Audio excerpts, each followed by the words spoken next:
আমি সাইমা। আপনারা আশিক জিন বিশ্বাস করেন তো? না করলেও সমস্যা নেই। আজকের এই ঘটনা শুনে হয়তোবা আপনারা বিশ্বাস করতে শুরু করবেন। শরীয়তপুরে আমাদের নিজেদের বাড়ি। বাড়িটা দোতলা। আমাদের বাড়ির পেছনে আমাদের নিজস্ব পুকুর আছে এবং আমাদের বাড়ির উঠোনেই আছে বিরাট বড় একটা আম গাছ। সেই বাড়িতেই ছোট থেকে বড় হয়েছি। যখন আমি ক্লাস 8-এ পড়ি তখন আমি হালকা হালকা অনুভব করি যে কেউ আমাকে প্রতিনিয়ত নজরে রাখছে। যেমন আমি বাড়িতে একা, কিন্তু আমার মনে হচ্ছে দূর থেকে কেউ আমার দিকেই তাকিয়ে আছে। একদিন রাতের ঘটনাই বলছি। সেই দিন অনেক বৃষ্টি পড়ছিল। তো বৃষ্টির কারণে আম গাছ থেকে অনেক আম পড়ছিল।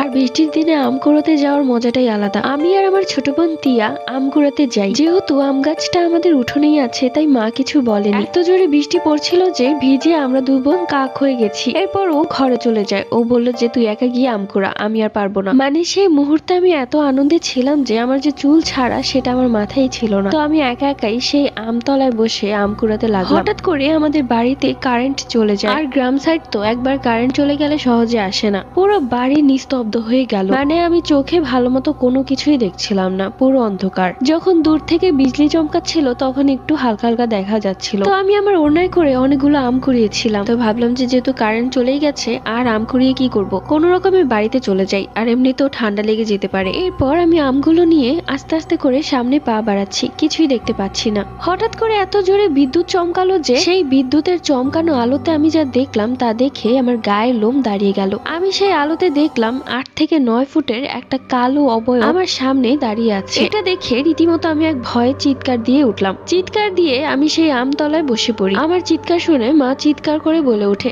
কি হয়েছে রে? যেহেতু হঠাৎ করে কারেন্ট চলে গেছে তাই মায়ের কুপি ধরিয়ে সেটা নিয়ে আসতে আসতে একটু টাইম লাগছিল। আমি তখনও সেই আমতলায় বসেই থরথর করে কাঁপছিলাম। আর যখনই বিদ্যুৎ চমকাচ্ছিল তখনই আমি দেখছিলাম সেই কালো অবয়বটা আস্তে আস্তে আমার সামনের দিকে আসছে। ভয়ে আমার আত্মা বেরিয়ে যাবে এমন অবস্থা। ছোট থেকে গ্রামে বড় হয়েছে, কিন্তু কখনোই এরকম কোনো কিছুর সম্মুখীন হইনি। ততক্ষণে মা ছাতা মাথায় হারিকেন নিয়ে আমার কাছে চলে আসে। মাকে দেখে আমি তাড়াতাড়ি মায়ের সাথে ঘরে চলে আসি। সেই দিন আমি এত ভয় পেয়েছিলাম যে কাউকে কিছু বলার মতো সাহসটুকু হয়নি। রাতে আমার 104 ডিগ্রি জ্বর চলে আসে। পরের দিন আমার বাবা ডাক্তারকে নিয়ে আসে আমাদের বাড়িতে। ডাক্তার বলে যে বৃষ্টিতে ভেজার কারণে আমার জ্বর এসেছে। ওই অবধি আমার পরিবারের কাউকে এই ঘটনাটা বলিনি, যেটা ছিল আমার জীবনের সবচেয়ে বড় ভুল। এরপর আমি কিছুটা সুস্থ হই। তো একদিন ভরা সন্ধ্যা নাগাদ আমার মা আমাকে বলল দুপুরে যে কাপড়গুলো ধুয়ে শুকাতে দিয়েছিল সেই কাপড়গুলো তুলে নিয়ে আসতে। এখন কথা হচ্ছে সেই আম গাছের সাথে দড়ি বাঁধা আছে কাপড়, মানে সেখান থেকেই কাপড়গুলো তুলতে হবে। তো আমি খুব সুন্দর করে মাথায় ওড়না দিয়ে একটা একটা করে কাপড় তুলছিলাম।